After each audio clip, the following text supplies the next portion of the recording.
तो दोस्तों मैं हूं आपका दोस्त बिट्टी और स्वागत है आपका हमारी इस नई वीडियो में। तो वीडियो बहुत ही इंटरेस्टिंग और मज़ेदार है और वीडियो को देखने से पहले मेरी आपसे एक रिक्वेस्ट है कि हमारे चैनल को सब्सक्राइब जरूर कर दें अगर आप भी भारत को सपोर्ट करते हो तो चलिए इस वीडियो को पूरा ज़रूर देखिए। मिलते हैं वीडियो के एंड में। मानना चाहिए जमीर साहब, वज़ीर आज़म साहब ने जो ट्वीट किया उसके दो हिस्से हैं। उन्होंने पहले कहा कि मईशत की सिमत दुरुस्त हो गई है और उसकी सपोर्ट में उन्होंने बताया कि करंट अकाउंट का जो खसारा है वो सरप्लस में चला गया। आधी हकीकत है, इसमें कोई शक नहीं कि जो हमारा करंट अकाउंट का खसारा था वो सरप्लस में चला गया है, ये हकीकत पे मबनी है। दूसरा जो उन्होंने माशी सिमत के हवाले से कहा, मैं समझता हूँ कि वज़ीर आज़म साहब को उनके एडवाइज़र बहुत ही बुरी तरह गुमराह कर रहे हैं। एक डेटा पॉइंट उठा के पिछले 1.5-2 सालों से हम सिर्फ और सिर्फ करंट अकाउंट सरप्लस की बात सुन रहे हैं कि करंट अकाउंट सरप्लस पॉजिटिव हो गया, हमारी मईशत जो है वो सही सिमत में चली गई। इसको अगर आप तशबीह देना चाहें तो आप सोचिए कि एक जंगल में कोई 200 दरख्त हैं जिनमें आग लगी है और 1 या 2 दरख्त जो हैं वो बचे हैं, वो अभी भी ग्रीन हैं, सब्ज हैं, तो उनको हम दिखा देते हैं पब्लिक के सामने कि देखिए पूरा जंगल बचा हुआ है।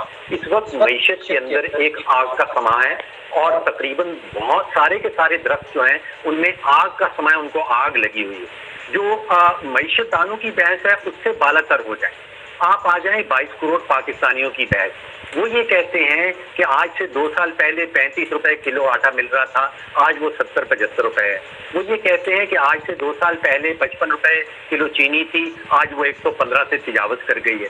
वो ये कहते हैं कि 2 साल पहले हमें 10 रुपए का किलो बिजली का मिल रहा था, आज वो 17-18 रुपए पे है। अगर आप कराची में रहते हैं तो वो 20 रुपए है। गुर्बत बढ़ रही है, आमदन कम हो रही है, महंगाई बढ़ती चली जा रही है।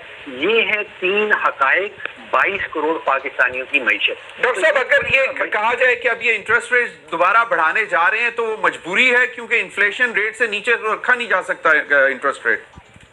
देखिए, ये चीज तो साबित हो चुकी है कि हमारे यहाँ पाकिस्तान के अंदर इंटरेस्ट रेट और महंगाई का कतन कोई ताल्लुक नहीं है। अच्छा, ये जो हम जो ट्रेन हुए हैं वेस्टर्न यूनिवर्सिटीज में जाके, अमेरिका, बरतानिया, वहाँ की यूनिवर्सिटीज में, वहाँ पे ये कानून जरूर चलता है, इकोनॉमिक्स का कानून, कि अगर इन्फ्लेशन का एक इंटरेस्ट रेट से डायरेक्ट ताल्लुक होता है, वहाँ के रहने वाले हर चीज सूद पे लेते हैं। उनका घर भी सूद पे है, उनकी कार भी सूद पे है, उनका टेलीविजन भी सूद पे है। हम तो यहाँ 70-80% पाकिस्तानी जो है वो अपनी 70-80% आमदन सब्जियों के ऊपर खर्च करते हैं, खाने के ऊपर खर्च करते हैं। उनका इंटरेस्ट रेट से ना लेना ना देना कोई ताल्लुक नहीं है। बिल्कुल आपने सही कहा। अमीर अब्बास, आपकी तरफ आता हूं। कहा यह जाता है कि कोविड की वजह से 5-6 महीने क्योंकि एक्सपोर्ट्स बंद हुई नहीं थी, तो ये जो 3 महीने हैं इसमें एक बहुत तेजी आई एक्सपोर्ट्स और इसलिए 29% जो है एक्सपोर्ट्स बढ़ी हैं। तो ये जो पीछे हालात हैं और जिस तरह डॉक्टर साहब ने कहा कि मसला तो सिर्फ और सिर्फ महंगाई और आवाम का भूख का है इस वक्त। देखिए जमीर साहब, अगर तो आपने रेमिटेंस बेस्ड इकोनॉमी बनानी है तो फिर तो इन्ना लिल्लाह व इन्ना इलैहि राजिऊन, यानी रेमिटेंस को आप कोई दुनिया में किसी इकोनॉमी का मॉडल तो नहीं कह सकते ना आप। हाँ, अगर आपकी रेमिटेंस बड़ी है तो आप इसको अपने लिए ब्रीदिंग स्पेस कह सकते हैं कि आपको मौका मिला है कि आप अपनी इकोनॉमी को थोड़ा स्टेबल करें, आप अपने डॉलर को स्टेबल करें।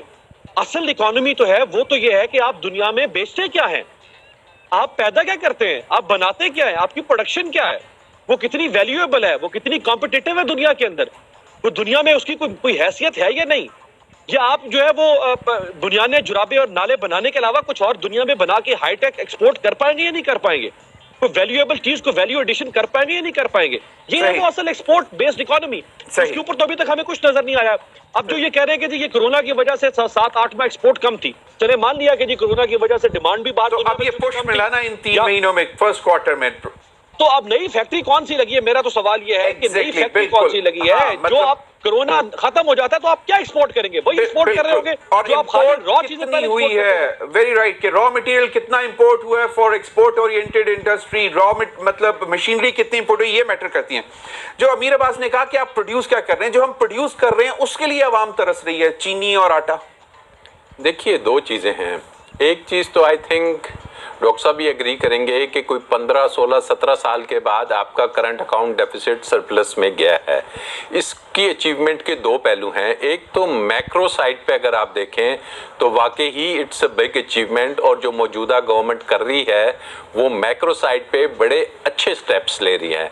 अब माइक्रो आप आ जाते हैं इकोनॉमिक्स पे, और इस साइड की अगर आप बात करते हैं कि जनाब लोगों को कुछ रिलीफ देना भी हुकूमत का फर्ज है, और जो अमीर अब्बास ने बात की जी इंडस्ट्रीज, अब इंडस्ट्रीज की या आपने जो एक्सपोर्ट करनी है आपके मुल्क की, आपने कहा चीनी और शुगर तो है ही है, लेकिन जब आप इंटरनेशनल जो आपके इकोनॉमिक फोरम्स हैं वहां पे जब आपकी रेटिंग्स ऊपर जाएगी, जब आपका सीपैक ऊपर जाएगा, तो आपकी एक्सपोर्ट्स, हमें यही बताया गया कि जी हम एग्रीकल्चर स्टेट हैं, सिर्फ एग्रीकल्चर हमारी एक्सपोर्ट होंगी, नहीं हमारी एग्रीकल्चर तो एज ए रॉ मटेरियल भी यूज होता है फॉर हमारी एक्सपोर्ट होगी। हमारे तो पास आगे हम देखेंगे बड़ा पोटेंशियल है फिशरीज में। इन फैक्टर्स को जब हम इंटरनेशनल मार्केट में जाएंगे तो हमारी एक्सपोर्ट्स होंगी जनाब, जो हमारी मादनियात हैं, जो हमारा साइली बेल्ट है, जो वहां पे दुनिया में सबसे ज्यादा लेवल पे जो हमारे पास मिनरल रिजर्व। लेकिन इनको कौन कैश करेगा? सीपैक की कंप्लीशन के बाद होगा ये सब? नहीं बाद होगा, ये आप आने वाले चंद सालों में देखेंगे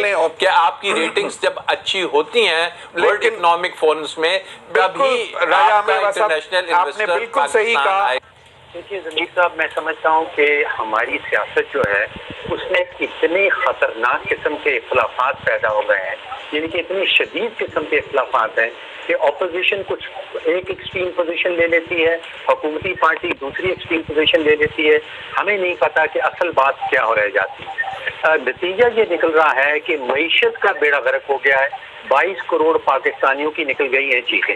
उनका इस चीज से क्या ताल्लुक है कि कैप्टन सफदर के खिलाफ FIR किसने काटी, नहीं काटी? आप अंदाजा कीजिए कि सितंबर का महीना हमने गुजार दिया कि चीफ ऑफ द आर्मी साहब से कौन मिला, कौन नहीं मिला, क्या वहाँ पे मरियम नवाज साहिबा के मुतालिक बात हुई, नहीं हुई। अक्टूबर का पहले 2 हफ्ते हमने गुजार दिए कि FIR के गद्दारी के तगमे किसको किसको दिए गए। अब हम ये बहस कर रहे हैं कि कैप्टन सफदर वहाँ गए, उन्होंने क्या किया। देखिए